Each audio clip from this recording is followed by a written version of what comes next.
এখন আমরা চাই আমাদের দেশে আমরা ফিরে যাই, কিন্তু আমরা পাচ্ছি না যে আমাদের দেশে কিভাবে যাব।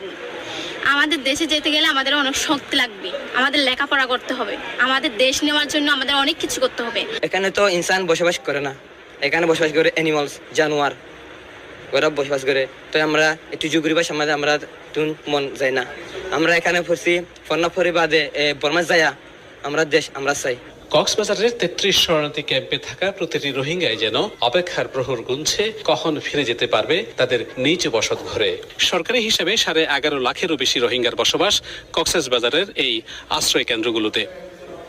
তবে শরণার্থী জীবনে ক্লান্ত এখানকার মানুষগুলো চান তাদের নিজ বাসভূমি ফিরে যেতে। অবশ্য নানা সত্যের বেড়াজালে তাদের সেই কাঙ্ক্ষিত প্রত্যাবাসন এখন অনেকটাই অলিক স্বপ্নের মতো। শরণার্থী শিবিরগুলোতে দিনকে দিন সুযোগ সুবিধা কমছে, ফলে কোনো মতে খেয়ে পড়ে বাঁচাটাও এখন দুরূহ হয়ে পড়ছে রোহিঙ্গা শরণার্থী।